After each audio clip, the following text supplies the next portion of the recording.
Gold ప్రపంచంలో అత్యంత విలువైన లోహం. ఈ బంగారం ఎవరి దగ్గర ఎక్కువ ఉంటే వాళ్లదే పైచేయి. ఈ మధ్య కాలంలో భారతదేశం భారీగా బంగారాన్ని కొనుగోలు చేసింది. బంగారం వాడకంలో భారతదేశం ముందుంది. బంగారం నిల్వలున్న దేశాల్లో భారత్ టాప్ 10లో ఉంది. అయితే మరో ఆశ్చర్యం కలిగించే విషయం ఏంటంటే భారతదేశంలోని ఇళ్లల్లో అంతకు మించిన బంగారం ఉందట. వేల టన్నుల బంగారం మన గృహాల్లోనే ఉన్నట్లు అంచనాలున్నాయి. దీని అసలు లెక్కలు వింటే నోరెళ్లబెట్టాల్సిందే మరి.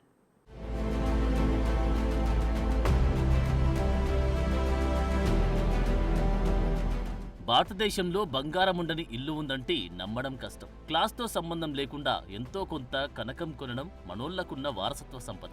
అందుకే భారతదేశంలో బంగారంతో అనుబంధం శతాబ్దాలుగా కొనసాగుతూనే ఉంది. ఇక్కడ ఈ లోహానికి మతపరమైన ఆర్థిక కోణం నుండి ప్రాముఖ్యత ఉంది. అంతకు మించి భారతీయులకు బంగారం అంటే చాలా ఇష్టం కూడా. ముఖ్యంగా భారతీయ మహిళలు బంగారు ఆభరణాలు కొనుగోలు చేయడంలో ముందు వరుసలో ఉంటారు. బంగారం అంటే చాలా మందికి ఇష్టం. అయితే ఇక్కడ చాలా మందికి ఇదొక వ్యసనం కూడా. అయితే ఇటీవల మరింత ఖరీదైన ధర కారణంగా దానిని కొనడం అందరికీ అంత ఈజీ కాదు. అయినప్పటికీ ప్రపంచంలోని అత్యధిక బంగారం ఉన్న దేశాల్లో భారత్ టాప్ లో ఉండడం విశేషం. అందుకే భారత్ను ఒకప్పుడు సోనేకి చిడియా అని పిలిచేవారు. అయితే మొఘల్ ఆక్రమణదారులు బ్రిటిష్ వారు భారతదేశాన్ని భారీగా దోచుకున్నారు. అందులో భారీ మొత్తంలో బంగారాన్ని కూడా ఎత్తుకెళ్లారు. అయినా కానీ నేటికి బంగారాన్ని కాపాడుకోవడంలో భారతదేశం సోనేకి చిడియాలానే ఉంది.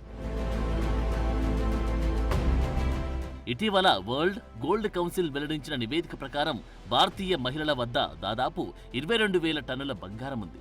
దాని విలువ దాదాపు $1 ట్రిలియన్, అంటే దాదాపు 100 లక్షల కోట్లకు పైమాటే.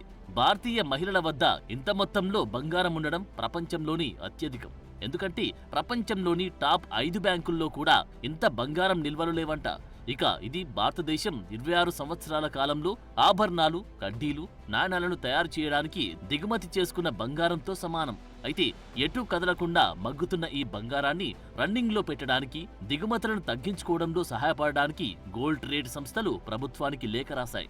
రాబోయే బడ్జెట్లో బంగారం డిపాజిట్లకు అనువైన కాలపరిమితి, అధిక వడ్డీ రేట్లు అందించడం ద్వారా ఇంట్లో దాక్కున్న గోల్డ్ బయటపడుతుందని అంటున్నారు.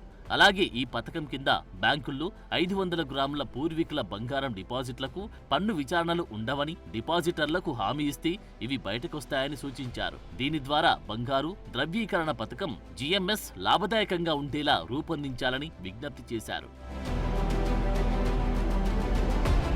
అయితే 2024 మొదటి 11 నెలల్లో భారతదేశం బంగారు దిగుమతులపై రికార్డు స్థాయిలో $47 బిలియన్ ఖర్చు చేసింది. ఇది 2023లో బంగారం ధరలు రికార్డు స్థాయికి పెరగడం వల్ల ఖర్చు చేసిన $42.6 బిలియన్ కంటే ఎక్కువ. అయితే లాకర్లలో ఉన్న నిష్క్రియ బంగారాన్ని బయటకు తీసుకురావడానికి కస్టమర్లను ఒప్పించాలని నిపుణులు అంటున్నారు. దీనికి గుర్తింపు పొందిన ప్రసిద్ధ రిటైల్ ఆభరణాల వ్యాపారుల భాగస్వామ్యం కోరుతున్నారు. దీన్ని సులభతరం చేయడానికి ప్రభుత్వం జీఎంఎస్ ని సవరించాలని అంటున్నారు. ఇప్పటికే భారతదేశం 800 నుంచి 850 టన్నుల బంగారాన్ని దిగుమతి చేసుకుంది. నిపుణుల అభిప్రాయం ప్రకారం 22,000 టన్నుల బంగారాన్ని సమీకరించే సామర్థ్యం ఉన్నప్పటికీ విధానపరమైన విశ్వసనీయ సమస్యల కారణంగా జీఎంఎస్ భాగస్వామ్యం తక్కువగా ఉందని అంటున్నారు.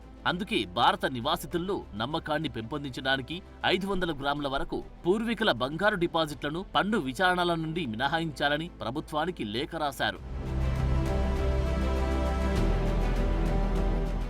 అయితే విభిన్న డిపాజిటర్ల అవసరాలను తీర్చడానికి బ్యాంకులు సౌకర్యవంతమైన కాల పరిమితిని అందించాలని అంటున్నారు.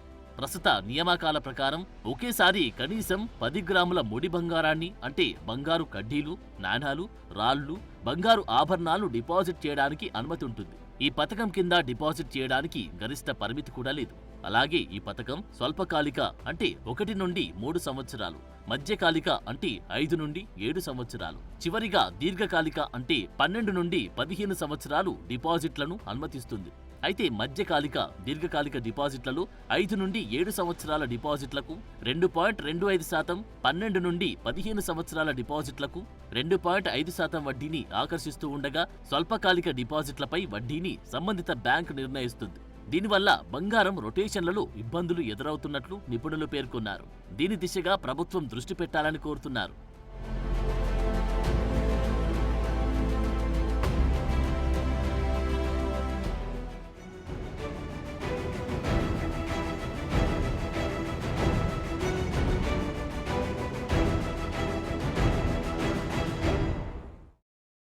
దేశంలో ఉన్న బంగారు నిల్వలను సమీకరించడం ఇప్పుడు చాలా అవసరంగా కనిపిస్తోంది. ఇది దేశ ఆర్థిక స్థిరత్వాన్ని పెంచుతోంది. అలాగే విదేశీ దిగుమతులపై ఆధారపడడాన్ని తగ్గిస్తోంది. అయితే దీనికోసం ఇళ్లల్లో ఉన్న బంగారంపై ఆధారపడాలా, లేదంటే సంస్థాగత బంగారంపై, ముఖ్యంగా దేవాలయాల వద్ద ఉన్న బంగారంపై దృష్టి పెట్టాలా అనేది ఇప్పుడు చర్చకు దారితీసింది.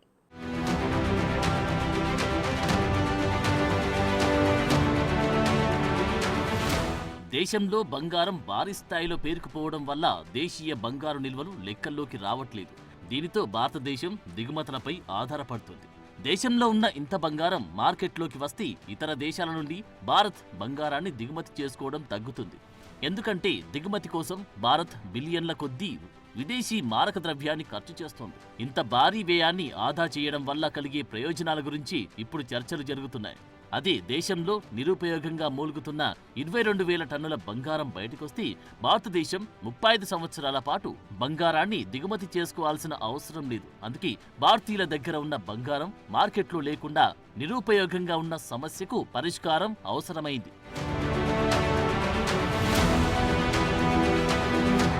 అయితే ఇంత స్థాయిలో బంగారం ఎందుకు బయటకు రావట్లేదు అనే దానికి కారణాలు కూడా చాలానే ఉన్నాయి. తరతరాలుగా సంపాదించిన ఇంట్లోని బంగారం ఆభరణాలకు కొనుగోలు రుజువులు లేకపోవడం పెద్ద సమస్య. ఎవరైనా వాటిని విక్రయించడానికి ప్రయత్నించినప్పుడు పన్ను, నియంత్రణ, అడ్డంకులు కూడా ఎదుర్కోవాల్సి వస్తోంది. ఇక బంగారం ఈ దేశంలో ఒక భావోద్వేగ అనుబంధంతో కూడుకున్న అంశం. కాబట్టి వారసత్వం సంపదగా వచ్చినా ఇప్పుడు కొనుగోలు చేసినా దాన్ని తిరిగి అమ్మడం అనేది చాలా క్లిష్టతరమైన వ్యవహారం. తీవ్రమైన ఆర్థిక పరిస్థితులు ఎదురైతే తప్ప తమ బంగారాన్ని మార్కెట్లోకి తీసుకొస్తారు. దీనికి తోడు వ్యాపారుల మోసాలు ఉండనే ఉన్నాయి. బంగారంలోని స్వచ్ఛత వ్యవహారంలో కస్టమర్ నమ్మిన దానికంటే ఎక్కువ రేటు చెప్తారు. చిటికెడు బంగారమైన చాటెడు దోపిడీ చేయాలనే వ్యాపారస్తుల పద్ధతులతో చాలా మంది బంగారాన్ని బయటకు తీసుకురారు. మరోవైపు బంగారు ఆభరణాలు విక్రయించినప్పుడు రాళ్ల ద్రవ్య విలువ తెలియదు. దీనికి సంబంధించి ఎలాంటి ప్రమాణాలు కూడా అందుబాటులో లేవు. సాపేక్షంగా పెద్ద బంగారు ముక్కల విషయంలో తప్ప మామూలుగా దీన్ని పరిగణించరు. దీనివల్ల విక్రేతకు భారీగా విలువ అందదు. దీనికి తోడు ఆభరణాల్లో మైనపు బరువుకు ఎటువంటి విలువ ఉండదు. అన్ని సందర్భాల్లో దానిని సేకరించడానికి గతంలో చెల్లించిన మేకింగ్ ఛార్జీలు పూర్తిగా కోల్పోతారు. అంటే ఆభరణాల రకాన్ని బట్టి దానిని ఎక్కడ కొనుగోలు చేశారనే దానిపై ఆధారపడి 0.5% నుండి 20% వరకు మేకింగ్ ఛార్జీల కింద పోతుంది. దీనికి తోడు కొనుగోలు ఛార్జీలు, అమ్మకం ఛార్జీల వంటి అదనపు ఖర్చులు ఉండనే ఉన్నాయి. అయితే ఈ సమస్యలకు ముందుగా పరిష్కారాలు కనుక్కోవాలి. కొనుగోలు రుజువుకు సంబంధించిన సవాళ్లను పరిగణలోకి తీసుకోవాలి.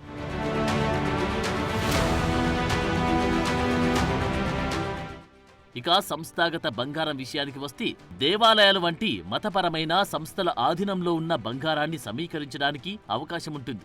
5,000 టన్నులకు పైగా అంటే సుమారుగా $3.75 ట్రిలియన్ విలువైన బంగారం నుండి 10,000 టన్నుల వరకు ఉండి ఆలయ బంగారు నిల్వలు బంగారాన్ని సమీకరించడానికి ఆచరణీయమైన మార్గంగా ఉంటాయి. ఇవి వ్యక్తిగత హోల్డింగ్ల మాదిరిగా కాక పన్నులు, నిధుల, వనరుల అవసరాలకు లోబడి ఈ ఆలయ ఆస్తులుండవు. కాబట్టి బంగారం సమీకరించే ప్రక్రియను ఇది సులభతరం చేస్తుంది. కాబట్టి వీటిని దేశంలోని విశ్వసనీయ గుర్తింపు పొందిన బంగారు శుద్ధి కర్మాగారాలతో భాగస్వామ్యం చేయడం ద్వారా దేవాలయాలు తమ విభిన్న బంగారు నిల్వలను ప్రామాణికమైన స్వచ్ఛమైన బంగారు కడ్డీలుగా మార్చుకుంటాయి. ఇది అమ్మకం లేదా పెట్టుబడికి అనుకూలంగా ఉంటాయి.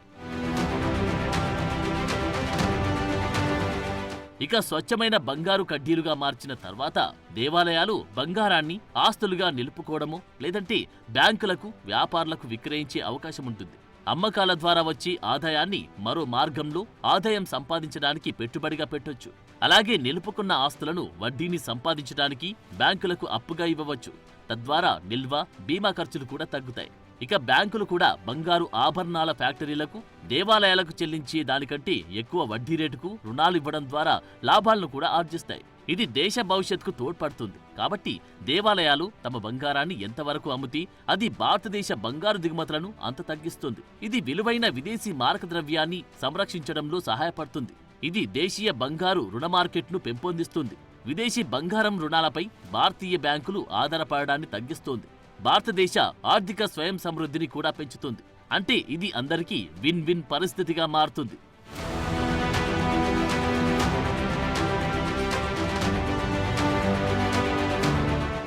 నయా భారత్ సాకారం కావాలంటే మన దేశంలోనే ఉన్న బంగారు నిల్వలను ఉపయోగించుకోవాలి. అయితే దీనికి విధాన నిర్ణేతలు, మత సంస్థలు, ప్రైవేట్ రంగాల మధ్య సహకారం కావాలి. అప్పుడే భారతదేశం తన బంగారు నిల్వల పూర్తి సామర్థ్యాన్ని వినియోగించుకుంటుంది. అది దేశ ప్రజలకు, దేశానికి ఉపయోగపడుతుంది.